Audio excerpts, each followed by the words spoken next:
எல்லாருக்கும் வணக்கம் மக்களே. கடந்த 9ஆம் தேதி விடுதலை புலிகள் மீதான தடையை நீட்டித்திருக்கிறது நம்மளுடைய ஒன்றிய அரசு. எங்கேயாவது நம்ம சைமன் செபாஸ்டியன் அண்ணன் இதுக்காக அறிக்கை விட்டோ இத பத்தி பேசியோ பாத்தீங்களா? பேச மாட்டார். ஏன்னா பேசினா அடுத்தது என்ன நடக்கும் அப்படின்றது அவருக்கு நல்லாவே தெரியும். நாங்க விடுதலை புலிகளுடைய பேரை வச்சு அரசியல் பண்ணதான் வந்திருக்கோம். விடுதலை புலிகள் வேற, நாம் தமிழர் வேற. அதனால அவங்க மீதான தடையெல்லாம் நாங்க கண்டிக்க மாட்டோம்.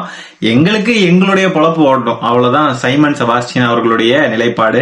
சைமன் செபாஸ்டியன் அப்படின்ற ஒரு நபர் எப்படிப்பட்ட ஒரு முட்டாள் கூட்டத்தை உருவாக்கி வச்சிருக்காரு அப்படின்றத நம்ம பாக்கலாமா?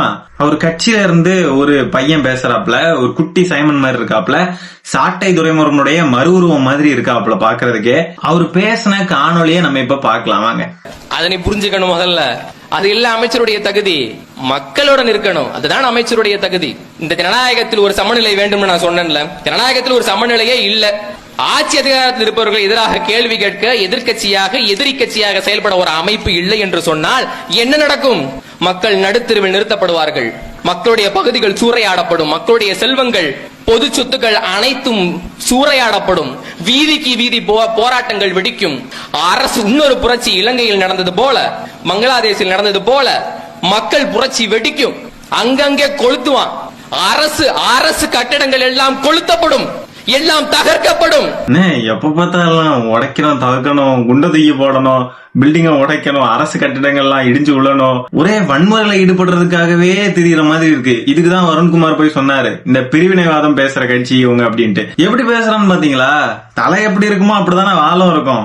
நான் முதலமைச்சர் அவர்களுக்கு சொல்கிறேன், நீங்கள் காவல்துறையை வைத்து கட்டி காப்பதாக நினைக்கிற சட்ட ஒழுங்கு உண்மையில் எங்க அப்பா சீமான் போட்ட பிச்சை. இதை மறந்து விடக்கூடாது. அதெல்லாம் கவனம் வச்சுக்கிட்டு வேலை செய்யணும். என்ன பேச்சு பாத்தீங்களா?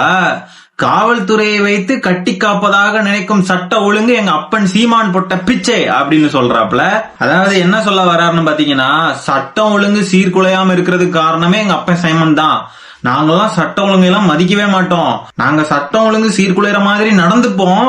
ஆனா எங்க அப்பன் சைமன் எங்களை கட்டி வச்சிருக்கான், இல்லன்னா அவ்வளவுதான், தமிழ்நாடு அமைதி பூங்காவெல்லாம் இருக்க முடியாது, புரியுதா அப்படின்னு மிரட்டிட்டு இருக்காப்ல. நாம் தமிழர் கட்சி என்பது ஆட்சிக்கு வருகிறதோ இல்லையோ, ஆட்சியில் இருக்கிறதோ இல்லையோ, அது ஒரு அத்தியாவசியான ஜனநாயக சக்தி என்பதை மறந்துவிடக் கூடாது. இந்த திமுகவிற்கு யாரும் வாக்கு செலுத்தி வலிமை சேர்க்காதீர்கள், எங்களிடம் வாருங்கள், எங்களிடம் வாருங்கள், நாங்கள் இருக்கிறோம். வாசன் ஐ கேர் ஹாஸ்பிட்டல். எல்லாம் மிரட்டுறீங்க, எல்லாரும் மிரட்டுகிறார்கள். எனக்கு தம்பி கூட சொன்னான், மிரட்டுறாங்க, இந்த ரோட்ல தானே நீ போகணும் அப்படின்னு மிரட்டுறாங்க. அவன் போற அரே ரோட்ல தான்டா நீயும் போகணும். அத மனசுல வச்சுக்கிட்டு வேலை செய்ய. அதான் நான் சொல்லி, 200 ரூபாய்க்கு வேலை பாக்குற உனக்கே அவ்வளவு விசுவாசம்னா, கொள்கைக்கும் கோட்பாடுக்கும் வேலை பாக்குறவங்க எவ்வளவு விசுவாசம் இருக்கு? கொள்கைக்கும் கோட்பாடுக்கும் வேலை பாக்குறானுங்களாம். என்ன கொள்கை என்ன கோட்பாடு? திராவிடத்தை வீழ்த்துவது. எதுக்கு திராவிடத்தை வீழ்த்தணும்?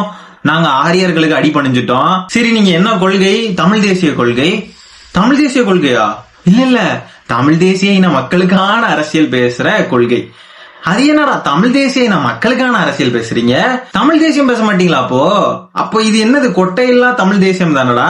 அப்ப இதுக்கு பேர் ஒரு கொள்கையா? இதுக்கு பேர் ஒரு கோட்பாடா? என்னடா தம்பிகளா, இன்னும் ரோட்டுக்கு அந்த பக்கம் இல்லைங்க, இல்லன்னா இந்த பக்கம் இல்லைங்க. அதுக்கு மேல நான் சொல்ல விரும்பல. உங்க அண்ணன் சைமன மாதிரி லாரியில் அடிபட்டு செத்து போயிருவீங்க அப்படின்லாம் நான் சொல்ல மாட்டேன். எல்லாரும் வாழணும், நலமுடன் இருப்போம்.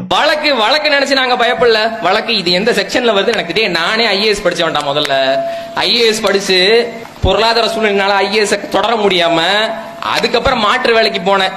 நாட்டின் உச்சாணி கொம்புல இறையன்பு ஐஏஎஸ், ஆகப்பெரிய நேர்மையாளர். அங்க போனதுக்கு அப்புறமும் அரசியல்வாதிகள் பின்னால்தான் இருக்க வேண்டியது இருக்கு. அப்புறம் எதுக்கு ஐஏஎஸ் படிக்கணும்னு மாற்றி வேற பணிக்கு போனேன். நானே ஐஏஎஸ் படிச்சு வந்தா. ரைட் டு செல்ஃப் டிஃபென்ஸ், தற்காப்புக்கு என்ற சட்டத்தில் உரிமை இருக்கிறது. நீ அடிச்சா நான் திருப்பி அடிப்பேன். ஐபிசி செக்ஷன் 96 இருந்து 106 வரைக்கும், 96 பிரிவில் இருந்து 106 பிரிவு வரைக்கும் தற்காப்பை வலியுறுத்துகிறது. உங்களுக்காக ரைட் டு செல்ஃப் டிஃபென்ஸ் பேசுறாப்ல. ரைட் டு செல்ஃப் டிஃபென்ஸ் அப்படின்றது எதுக்காகப்பா? ஒரு அளவு இல்லையா? நீங்க அரசு கட்டிடத்தை இடிப்பேன்னு சொல்லுவீங்க, குண்ட தூக்கி போடுவேன்னு சொல்லுவீங்க, இதெல்லாம் சொல்லுவீங்க. இப்படி எல்லாம் நீங்க வன்முறை தூண்டுற மாதிரி பேசுவீங்க. இதுக்கு உங்களை கைது பண்ணனாவோ இல்ல ஏதாவது இந்த மாதிரி நடவடிக்கைகள் எடுத்தாவோ நான் திருப்பி எடுப்பேன்னு சொல்றத ரைட் டு செல்ஃப் டிஃபென்ஸ் கொண்டாந்து பூத்துறீங்களே, அவ்வளவுதான் உங்க அறிவா? செல்ஃப் டிஃபென்ஸ்க்காக இருக்கிற உரிமைகள் எதுக்காக பயன்படுது அப்படின்றது கூட தெரியாத தற்குறிகளை வளர்த்து வைத்திருக்கிறார் நம்ம அண்ணன் சைமன் செபாஸ்டியன் அவர்கள். இவனுங்களை இப்படி பேச விட்டு இவரு வேடிக்கை பார்த்துட்டு இருப்பாரு. கடைசியில இவனுங்களை தூக்கி கொண்டு போய் உள்ள வச்சிருவாங்க. இவனுங்களுடைய குடும்பங்கள் கடைசியில ரொம்ப கஷ்டப்படும். ஐஏஎஸ் படிச்சதை ஏதோ ஐஏஎஸ்க்கு தனி டிகிரி பண்ற மாதிரி பேசிட்டு இருக்காப்ல. ஐஏஎஸ்ன்றது ஒரு டிகிரியாடா டேய் தம்பிகளா? அடிச்சா திருப்பி அடிப்போம் அப்படின்னு சொல்லி காவல்துறையை பார்த்து பேசி பேசி கடைசியில கம்பி எண்ணிட்டு தான் இருக்கணும் உள்ள போய் உட்கார்ந்து இருந்து. Why bro, this is very wrong bro. IAS ஒரு கோர்ஸ் மாதிரி பேசிட்டு இருக்காப்ல. ஐயோ பாவம், என்னத்த சொல்றது. எந்த காலேஜ்ல போய் சேர்ந்தாரு, எத்தனை வருஷம் கோர்ஸ் படிச்சாருன்னு சொன்னா நிறைய மாணவர்கள் அதுக்காகவே ப்ரிப்பேர் பண்ணிட்டு இருக்காங்க. அவங்களுக்கு எல்லாம் கொஞ்சம் கூட ஈஸியா இருக்கும் பாத்தீங்களா. நாம் தமிழர் தம்பிகள் அவங்களே ஒரு கருத்து கணிப்பு நடத்தி சந்தோஷப்பட்டுக்கிட்டு இருக்காங்க. சரி, சந்தோஷப்பட்டு போட்டோம், அது என்ன நடக்கவா போகுது. என்னன்னு பாருங்க, நாம் தமிழர் கட்சி 35% பெற்று 2026 ஆட்சி அமைக்கும். Super super. ஓட்டு பெர்சன்டேஜ் பாருங்க. தாவேகா 7%, பாஜக 4%, நாம் தமிழர் கட்சி 35%, அதிமுக 25%, திமுக 28%. தமிழ்நாட்டு மக்கள் அத்தனை பேரும் அப்படியே திரும்பிட்டாங்க போல. இந்த எம்பி எலெக்ஷன் நடந்துச்சுங்க, அந்த நேரம் நம்ம சாட்டை துரைமுருகன் ஒரு கருத்து கணிப்புலாம் நடத்தி போட்டிருந்தாரு. மக்கள்லாம் வெறுப்புல இருக்காங்க, நமக்கு தான் வாக்கு செலுத்திட்டாங்க. எல்லாரும் பாத்தீங்கன்னா சொன்னாங்க, நான் வாக்கு செலுத்திட்டு வரப்போவே எல்லாருமே சொன்னாங்க, கூப்பிட்டு சொன்னாங்க, இந்த மாதிரி நாங்க உங்களுக்கு தான் போட்டிருக்கோம், இந்த வாக்குச்சாவடி முழுசும் இருக்கிற ஒரு 90% பேரு எங்களுக்கு தான் செலுத்துறன்ற மாதிரி சொல்லிட்டாங்க, அதனால நாங்க தான் அப்படின்ற மாதிரி சொல்லிட்டு இருந்தாரு. கடைசியில பார்த்தா அவ்வளவும் ஊத்திக்குச்சு. அதுக்கும் உட்கார்ந்து சமாளிச்சுட்டு இருந்தாப்ல.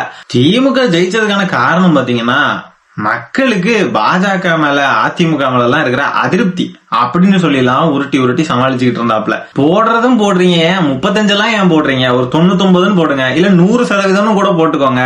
தாவேகா, பாஜக, அதிமுக, திமுக எல்லாம் 0ங்க. நாம் தமிழர் 100 இல்லன்னா 99% நாம் தமிழர் போட்டுட்டு பாஜக உங்களுடைய கூட்டு கட்சிக்கு 1ன்னு போட்டுக்கோங்க, 1% போட்டுக்கோங்க.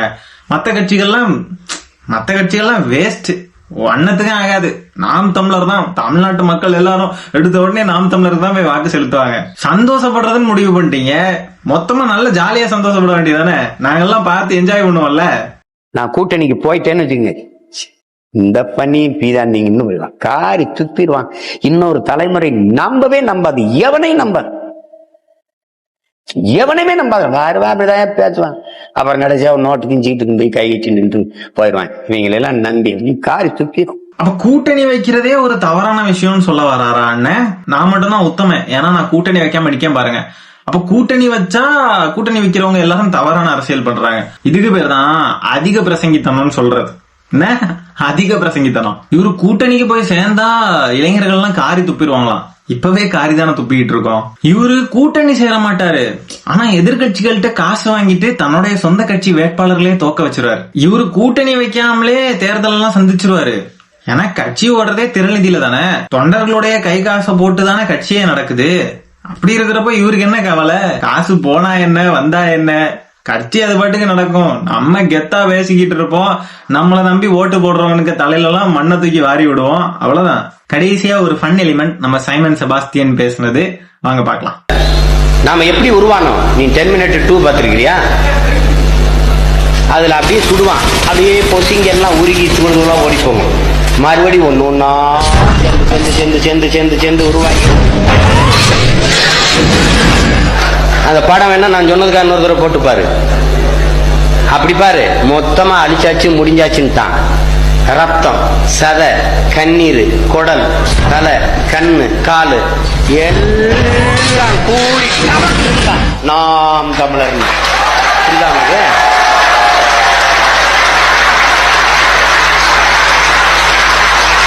அதனால அது